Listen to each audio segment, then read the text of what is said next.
इसमें अभी तक के टॉपिक में किसी को कोई डाउट हो तो पूछ लीजिए, क्योंकि जो थियोरिटिकल बताऊंगा उसमें कोई डाउट नहीं होगा। अभी तक किसी को कोई डाउट, कोई क्वेश्चन पूछना हो। सर एक मेरा सर डाउट। एक चीज पूछनी थी। हाँ सर पूछ लीजिए। बोलूं सर मैं? जी जी सर। ये जो अभी आपने बताया है कि D9 में 157 हाउस से कनेक्ट होना चाहिए, तो ये हाउस का कनेक्शन है या हाउस लॉर्ड से भी हो सकता है किसी का कनेक्शन? नहीं सर, हाउस हाउस लोड किसी से भी हो सकता है। तो पीछे जो स्लाइड थी उसमें जैसे सन और मून का जो कनेक्शन था वो जुपिटर से 7th हाउस उससे हो रहा था, बट वो हाँ वो लिखे नहीं। हो जाएगा सर, यदि वो छूट गए होंगे एक आधे। जैसे वीनस भी मैंने नहीं लिखा हुआ है, 1579 से कैसे भी कनेक्शन हो जाए। चाहे इस हाउसेस से चाहे हाउस लॉर्ड से, दोनों यस में। Sir, yes sir, yes sir. Okay right. हाँ जी। दूसरी सर, जो फर्स्ट स्लाइड दिखाई थी ना आपने सबसे पहले, जी उसमें वो आपने पिछली क्लासेस में भी दिखाई थी, और उसमें करेक्शन रह गई थी कि वो उसमें लिखा था 11। नहीं, टॉरस साइन में है। अच्छा। तो उस समय भी उसमें थोड़ा सा ठीक नहीं लिखा था सर, वो करेक्शन कर हाँ लीजिएगा। कर लूँगा कर लूँगा। और एक्चुअली ये क्या है, वो है स्क्रीन, वो है प्रिंट में करूँगा उसमें मेन में। तो ये वो पीडीएफ बनाने के चक्कर में वो स्क्रीन प्रिंट है, उसमें करेक्शन हो नहीं सक पाता। तो मैंने एज इट इज उठा लिया है, मेन फाइल में कर लूँगा मैं सर। हाँ सर, बस यही कहना है। जी चोपड़ा जी।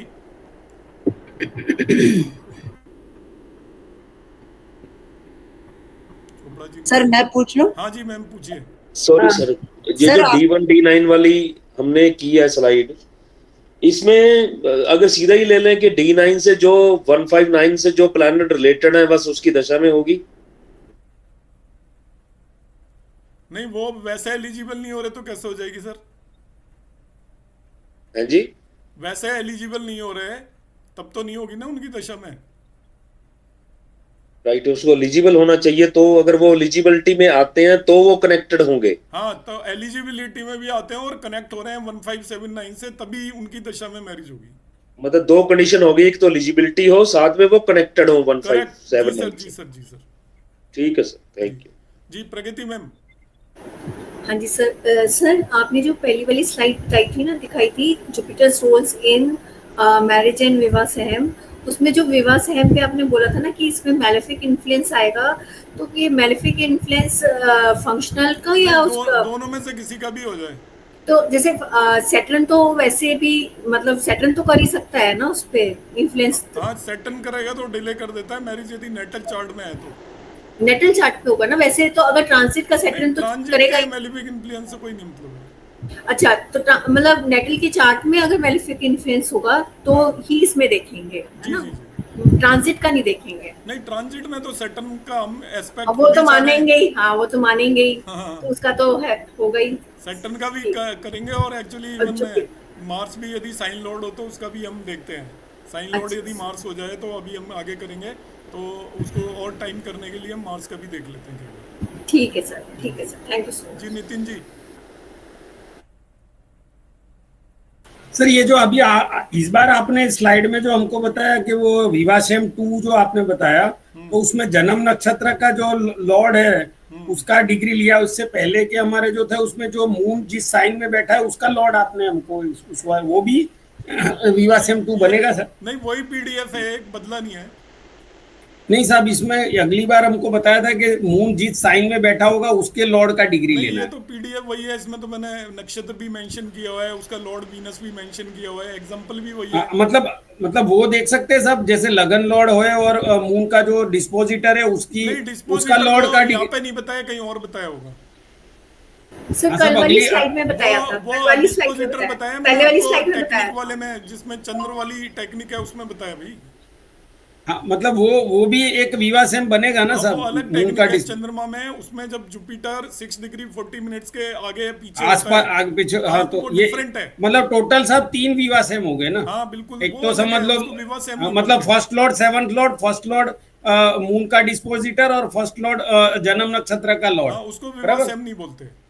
हाँ और दूसरा सर ये पूछना था, ये जो आपने बताया कि कोई भी हाउस के कनेक्शन बनाएगा तो प्लेसमेंट और एस्पेक्ट से ही बनाएगा, हाँ और समझ लो कि उसके हाउस लॉर्ड से बनाएगा तो कंजंक्ट उसके साथ बैठ जावे या मतलब aspect- कंजंक्शन हो जावे, एस्पेक्ट हो जावे, या एक्सचेंज भी गिन लेने का सब उसमें, जैसे कोई लगन लॉर्ड के साथ संबंध बना रहा है तो नहीं, उसमें वो समझ लो इसमें हम एक्सचेंज नहीं देखेंगे, केवल एस्पेक्ट पीएससी देखेंगे, मतलब समझ लो प्लेसमेंट कोई भी, एस्पेक्ट एंड कंजंक्शन। पर सर किसी लगन लॉर्ड या सेवंथ लॉर्ड के अंदर एक्सचेंज होवे तो वो नहीं प्लानेट नहीं, वो इलिजिबल नहीं जो होगा। रिलेशन है वो हम वहां पे देखते हैं लघु पाराशरी में, वो रिलेशन नहीं देखना है हमें। मतलब खाली पीएससी ही देखना है, तो बिल्कुल, हाउस के बिल्कुल। लिए तो प्लेसमेंट और एस्पेक्ट आएगा, और कोई भी प्लानेट हाउस लॉर्ड होगा उसके लिए कंजंक्शन और एस्पेक्ट आएगा, बिल्कुल बिल्कुल बिल्कुल। उसके अलावा कुछ नहीं होगा हाँ जी, हाँ पीएससी जी, के अलावा। पीएससी है जी। बिमला मैम, सर आपने जैसे कहा D1 में लगन और सप्तमेश या लगन लॉर्ड भी लगा लो, और D9 में भी एज इट इज।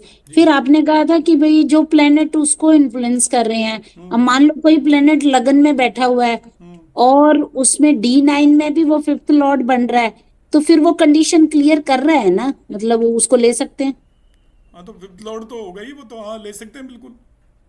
हाँ जी, यही पूछना चाह जी रही जी थी।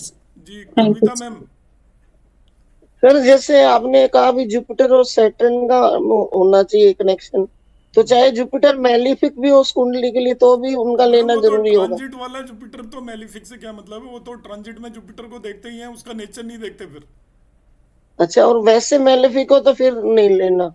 नहीं, नेचर देखना ही नहीं है तो मैलिफिक कैसे होगा। ठीक है, ट्रांजिट का देखना है। हाँ जी, हाँ ठीक है जी। सर जी। और ये 157 के अलावा हमको वीनस का भी वहां कनेक्शन जरूर देखना है। नहीं नहीं, 1579 देखना है केवल, जो भी आपका एडी लॉर्ड है उसका। और सर जी वीनस आप कह रहे हैं ना विकारक का वीनस कनेक्शन एक भी वो, नेचुरल कारक है, वो सारी छूट है उसको। अच्छा वो भी हो सकता है, ये एक प्लस पॉइंट आपने हाँ, बताया वीनस मतलब। और जो कारक होता है उसकी दशा में किसी कोई भी काम हो सकता है। अच्छा मान लो सर जी बाकी कंडीशन पूरी हो रही है और उसमें वीनस का रोल नहीं है कोई भी, तब तब तो मैंने कब कहा वीनस का रोल होना चाहिए, मतलब वीनस हाँ की बस भी दशा है तो उसमें भी हो सकता है, ये कह रहा हूं मैं। ये थोड़ी कह रहा हूँ वीनस ही हो सर तो मेरे को होगा। ये, ठीक है सर समझ। जी। सर वीनस पर 159 से रिलेटेड होना चाहिए ना। नहीं, वीनस का कोई रिलेशन जरूरी नहीं है किसी भी भाव से, किसी भी चीज से। ठीक है सर। अच्छा सर, एक जो आपने टेक्निक बताई है राव साहब की के जो दाराकार का है उस पे सैटर्न का इन्फ्लुएंस, इन्फ्लुएंस मींस आइदर वो एस्पेक्ट ही होता है इन्फ्लुएंस तो, या उस पर प्लेस दो। जा उस पे ट्रांजिट करे या उसको एस्पेक्ट करे। हाँ देखे सर ट्रांजिट। दूसरा इस टेक्निक में सर राव साहब ने बाद में ये भी लिखा है कि जुपिटर भी अगर ऐसे करे तो। दारा कारक पे जी हाँ, मतलब सैटर्न करे उसके बाद जुपिटर करे। दारा कारक में तो केवल सैटर्न की कंडीशन है सर। नहीं सर, जुपिटर का भी है सर। पता नहीं, मेरे पे तो है, ओरिजिनल उनके पेपर भी है और मैं इसको यूज भी करता हूँ, बुक्स में भी है हमारी में, हमने पढ़ा है। हाँ जी सर, बुक्स का मैं रेफरेंस सर मैं भी कल आरूढ़ नेक्स्ट टाइम लगन सर का देख कहा के था सर बताऊंगा। आपने, जुपिटर को आरूढ़ लगन को देखें।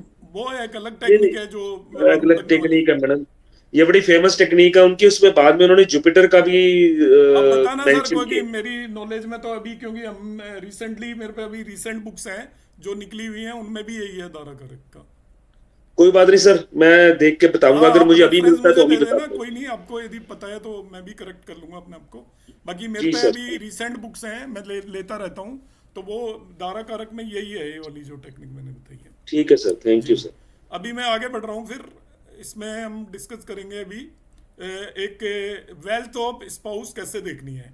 तो एक बहुत बड़ा क्वेश्चन है आपके पास, टाइमिंग ऑफ मैरिज के जितने भी क्वेश्चंस आएंगे, और तो उसमें सबसे पहले पूछते हैं मैरिज चाहे नहीं हो रही है, होने में डिफिकल्टी आ रही है, तो पहला क्वेश्चन ये पूछते हैं कि पैसे वाला होगा या नहीं होगा, या लुक वाइज कैसा होगा, स्मार्ट होगा नहीं होगा, उसकी कितनी प्रॉपर्टीज होंगी। ये बड़े कॉमन से क्वेश्चंस हैं।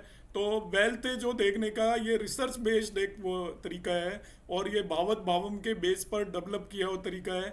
ये कोई क्लासिक्स का बेस नहीं है, मगर ये काफ़ी एक्यूरेट और सटीक तरीका है जो मैं भी डिस्कस करने वाला हूँ।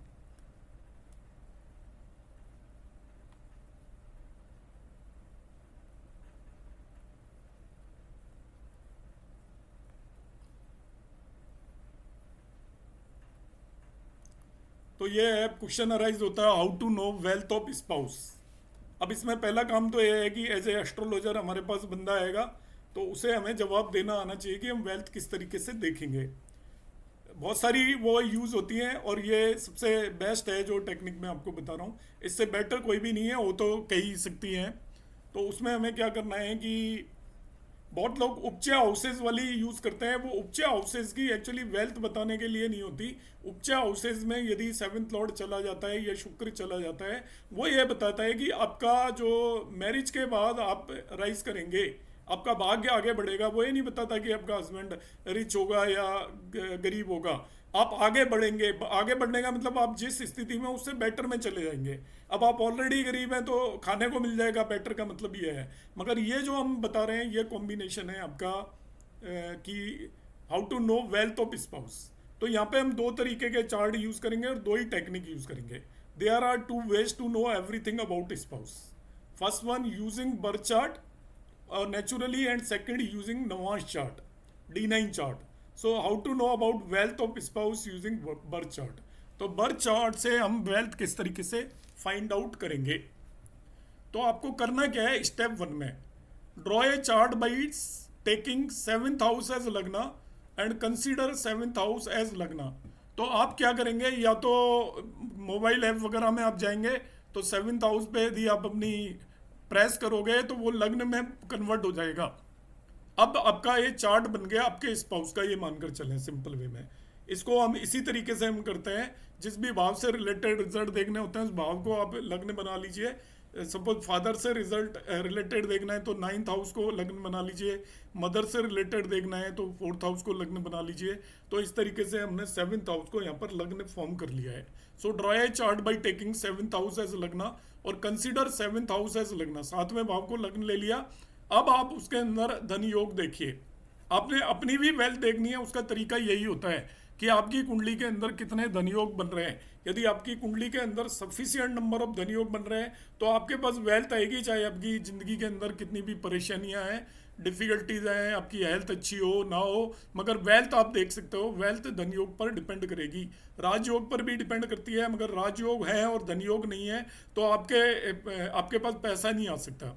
तो यहाँ पर आप क्या करेंगे, 7th हाउस को, सिंपल सी टेक्निक है, 7th हाउस को आपने लग्न बना लिया, या तो आप उसी चार्ट को रोटेट कर लीजिए और 7th हाउस को लग्न बनाने में कोई दिक्कत नहीं है। इसके बाद आप कुंडली के अंदर धनयोग देखिए। धनयोग जितने ज़्यादा होंगे, अगर find out dhanyoga in chart such obtained. If no dhanyoga, यदि कोई भी धनयोग एग्जिस्ट नहीं करते तो स्पाउस पुअर होगा, गरीब होगा।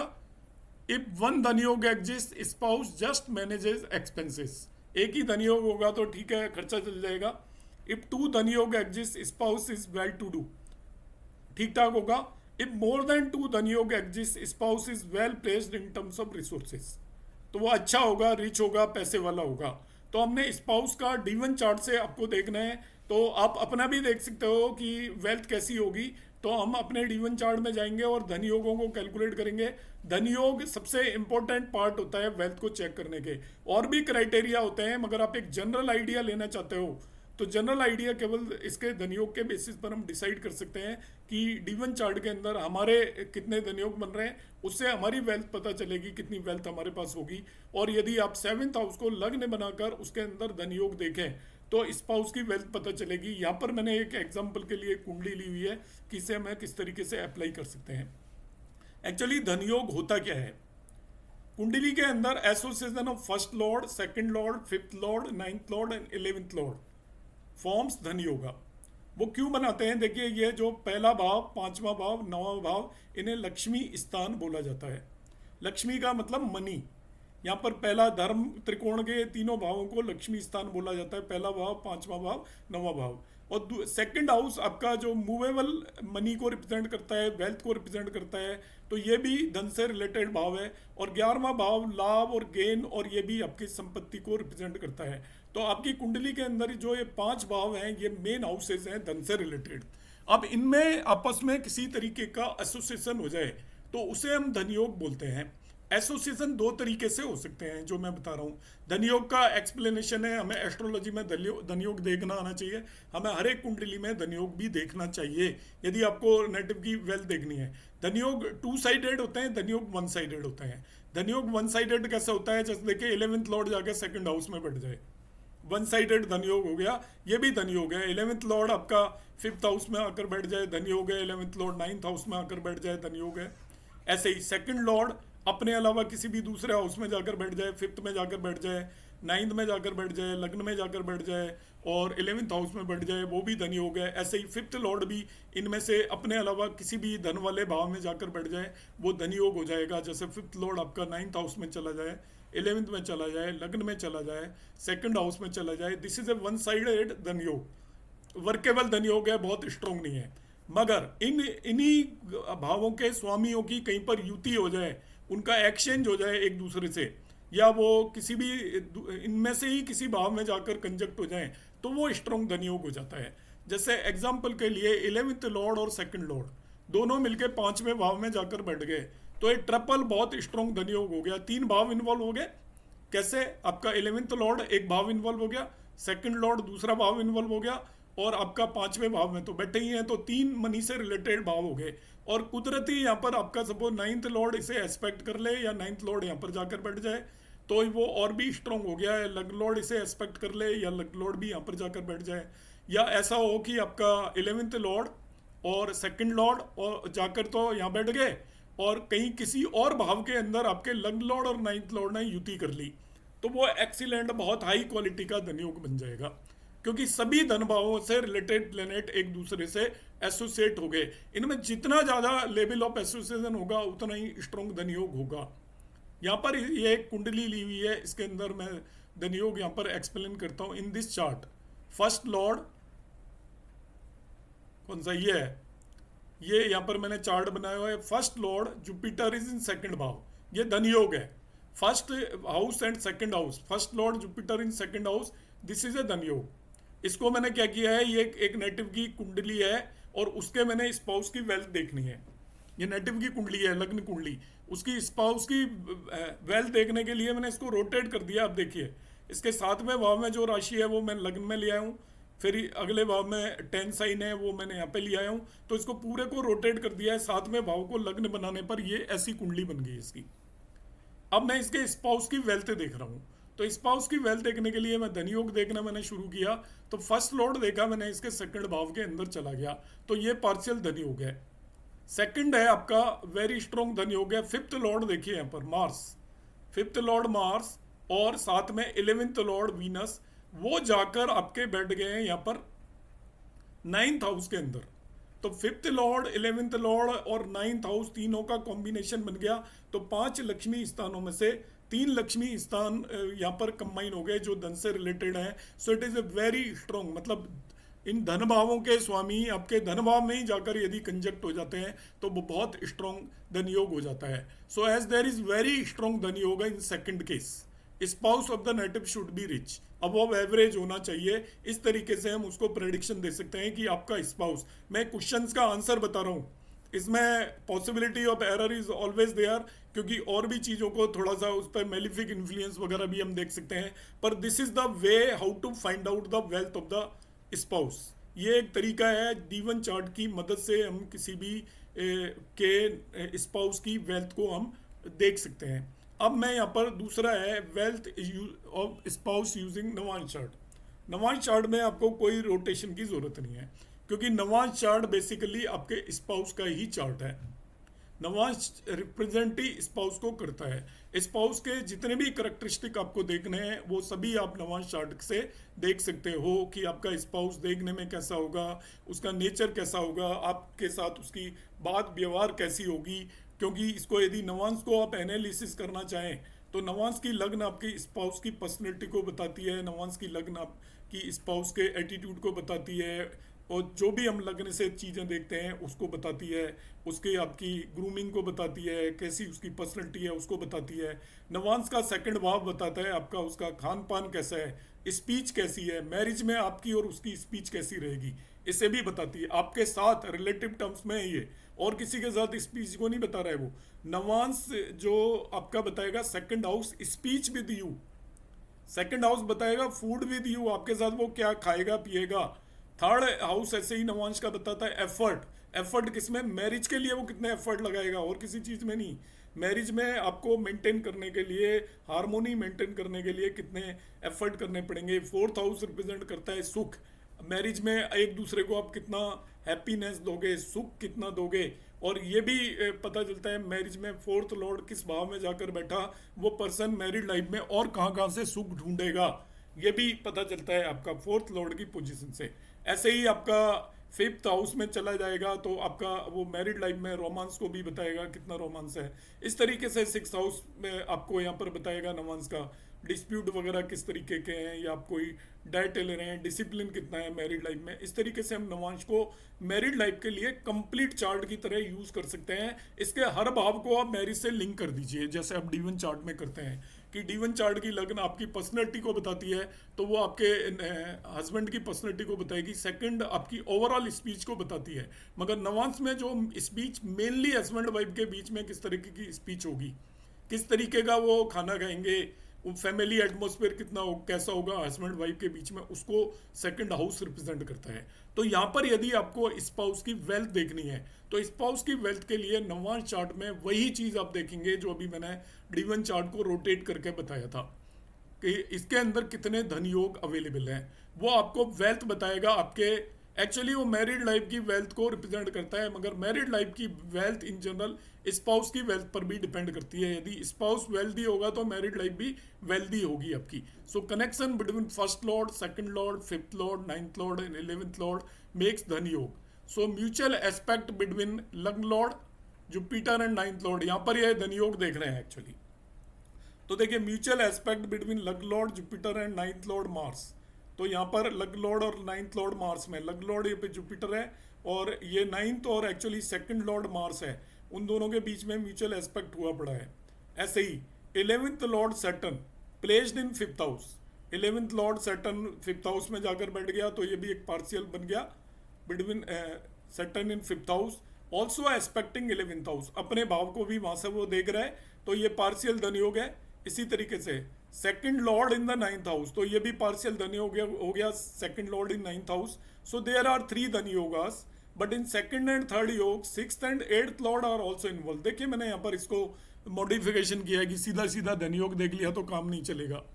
यहाँ पर जो सेकंड जो बन रहा है सेकंड एंड थर्ड योग, जैसे सेकंड योग कौन सा बन रहा है, 11th Lord Saturn placed in 5th house, तो 11th लॉर्ड है सैटर्न 5th हाउस में बैठा है, मगर 11th के साथ साथ ये क्या करेगा 12th लॉर्ड भी है सैटर्न। अब ये क्या करेगा, आपकी जो वेल्थ आएगी उसको उड़ा देगा, आप उड़वा दोगे उड़ा देगा, तो उसको वेल्थ तो मिलेगी, पैसे तो मिलेंगे, मगर वो बचा नहीं पाएगा। ऐसे ही देखेंगे यदि हम इसको इसमें 6th लॉर्ड भी इसके साथ जाके एसोसिएट हो गया तो ये इतना कोई बहुत स्ट्रॉन्ग धनयोग नहीं रहेगा। हालांकि 11th लॉर्ड 5th हाउस में धनयोग होता है, मगर ये एफ्लिक्शन हो गया काफ़ी अच्छे तरीके से। तो ऐसे केसेस को हमें थोड़ा सा एनालाइज करना है, तब उसमें हम इसको वेल्थ नहीं बताएंगे इस पर्टिकुलर योग में। फर्दर दूसरे में देखिए second lord in 9th house, second Lord है आपका मार्स इन 9th हाउस, वहां पे इसके साथ आपका 8th लॉर्ड आकर बैठ गया है, इसके साथ 8th लॉर्ड आकर बैठ गया है। तो 8th लॉर्ड आकर बैठेगा तो वो इसमें कुछ ना कुछ इसको वेल्थ मिलेगी, वो डॉरी से इसको वेल्थ मिल सकती है उसको, तो मतलब इस तरीके से हम उसको इंटरप्रेट करेंगे। मगर 8th लॉर्ड जब भी आएगा तो उसके अंदर कुछ ना कुछ अंडर टेबल वेल्थ भी मिल सकती है उसको। तो आप ये मान सकते हो कि जो इसका स्पाउस होगा वो कोई 2 नंबर के काम करता होगा, ऐसा भी आप कह सकते हो। और डिस्प्यूट भी रिप्रेजेंट कर रहा है वेल्थ में, तो हमें थोड़ा सा इस तरीके से भी इंटरप्रेट करना पड़ेगा। हालांकि ये वेल्थ रिप्रेजेंट कर रहा है, मगर 3 धनयोग बन रहे हैं, मगर वो धनयोग प्योर नहीं है, इसमें एफ्लिक्शन है काफ़ी ज़्यादा। 6-8 लॉर्ड का भी काफ़ी ज़्यादा इन्वॉल्वमेंट हो रखा है, तो 6th लॉर्ड का जब इन्वॉल्वमेंट होगा तो उस वेल्थ के अंदर एक्चुअली कोई ना कोई डिस्प्यूट जरूर क्रिएट होगा, या डिस्प्यूट से वो वेल्थ आएगी। और ऐसे ही 8th लॉर्ड जब इन्वॉल्व हो रहा है धनयोग के अंदर, तो आप इन जनरल ऐसा मानकर चलेंगे कि उसमें कुछ अंडर टेबल डीलिंग या इस तरीके की कोई चीज़ें हो सकती हैं। तो इन जनरल आपको क्या इंटरप्रेट करना है कि धनयोग देखने के लिए हमें ये देख लिया हमने धनयोग एग्जिस्ट कर रहे हैं, फिर हम थोड़ा सा ज़्यादा डीप में यदि उसको देखना चाहते हैं तो आप उसमें ज़रूर देखिएगा कि एफ्लिक्शन तो नहीं है, कौन कौन से हाउसेस का इन्वॉल्वमेंट है, किस किस का एस्पेक्ट है, तो यदि एस्पेक्ट होगा तो वो जैसे नॉर्मल योग को भी खराब करता है, तो मेलिफिक का एस्पेक्ट धन योग को भी खराब करेगा। D9 चार्ट के अंदर आपको मेलिफिक ही देखने हैं, कोई फंक्शनलिटी देखने की कोई भी नीड नहीं है। तो इन दिस वे हम इन दोनों D1 और D9 चार्ट से ऑन द बेसिस ऑफ धन योग हम स्पाउस की वेल्थ को डिसाइड कर सकते हैं। So this is one of the वे।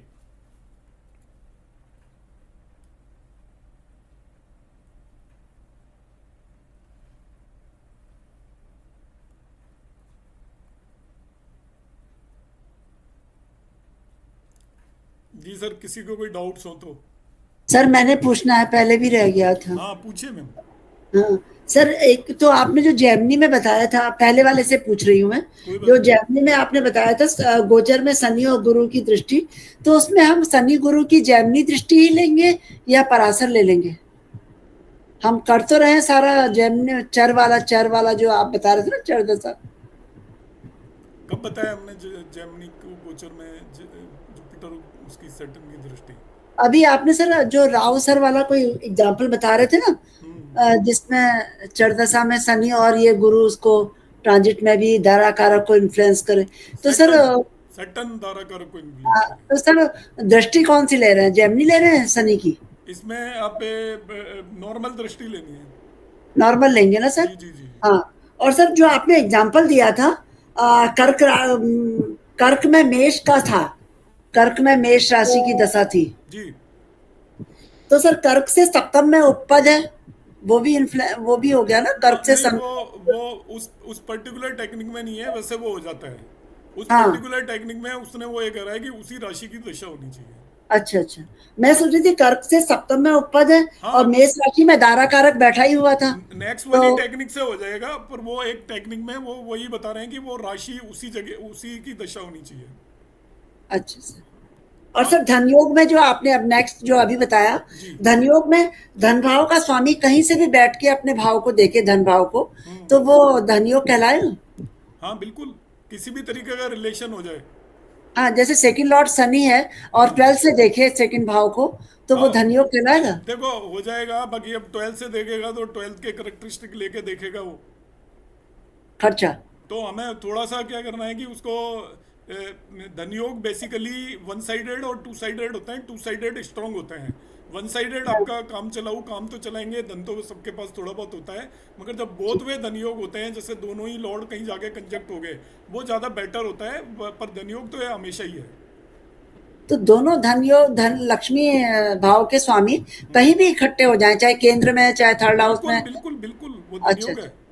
अच्छा ठीक है और वो सर, स्ट्रांग धनयोग है। ठीक है सर, ओके। जी कविता मैम, आपका हाथ उठा हुआ है, पूछना कुछ? सर जी मेरे तो क्वेश्चन ये है, जब 11th लॉर्ड अगर 8th में चला जाए, फिर धन का क्या विनाश होएगा? नहीं, फिर तो या ये योग थोड़ी बनाओ। गुप्त धन मिलेगा? अब गुप्त धन मिल भी सकता है, नहीं भी मिल सकता। 8वें भाव से गेन कह सकते हो, वैसे 11th लॉर्ड 8th हाउस में जा रहा है, तो वहां से कुछ ना कुछ ससुराल से कुछ मिल जाएगा। सूर्य ही है तो सर। दे ही देते हैं ना शादी के टाइम में, कुछ नहीं तो कपड़े तो सिलवा के देते ही हैं, तो कुछ ना कुछ तो मिलेगा ही, ये मान के चलो आप। ठीक है सर हाँ जी। जी, हाँ जी। और सर जी एस्पेक्ट से भी धन, मतलब मेन कंजंक्शन से ज्यादा फर्क पड़ेगा, है ना? कंजंक्शन ही होता है मेन, बाकी वन साइड भी एक दूसरे के भाव में जाए तो भी धनयोग है। ठीक जी सर, वर्मा सर।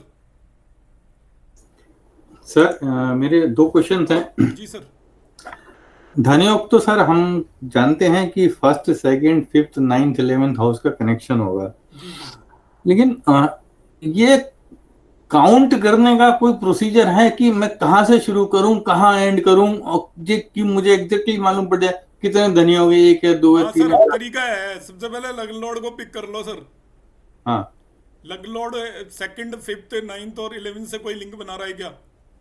अच्छा, फिर आप सेकंड लॉर्ड को पिक कर लो। फिर 5th? उसको 1 में नहीं जाए, सेकंड का 1st से कोई नहीं करना है, क्योंकि 1st तो पहले ही हो चुका ना आपका। हाँ, अब सेकंड का 5th, 9th और 11th से कोई लिंक बन रहा है क्या? उसके बाद 5th का देखेंगे, 9 और 11 से कोई लिंक बन रहा है क्या? फिर 9th का 9 देखेंगे। 11 से बन रहा है क्या? इस तरीके से। हाँ, राव साहब की बुक में यही स्टेप लिखे हुए हैं। हाँ वही है सर। एक बात। दूसरी बात, ये इंदु लगन जो है जी सर। नवांश चार्ट में लगा सकते हैं इंदु लगन? नवांश में तो सर नहीं लगानी चाहिए, वो तो क्योंकि D1 में ही लगेगी इंदु लगने का, क्योंकि नवांश में तो फिर इंदु लगने का भी नवांश में इंदु लगने का भी नवांश देखना पड़ेगा, अच्छा क्योंकि इंदु लग्न वहां उसी राशि में थोड़ी जाके बैठेगी। लगा सकते हो आप उसको, फिर इंदु लग्न का नवांश निकालो सर, अच्छा क्योंकि वो इंदु लग्न नवांश में कहाँ जाके बैठ रही है वो निकालना पड़ेगा। हाँ वो तो निकाल लेंगे, सिंपल हाँ है, तो वो देख सकते हो, बिल्कुल सर, उसको ऐड कर सकते हैं इसके बिल्कुल साथ। बिल्कुल सर, बिल्कुल। Right sir, thank you. Okay ji.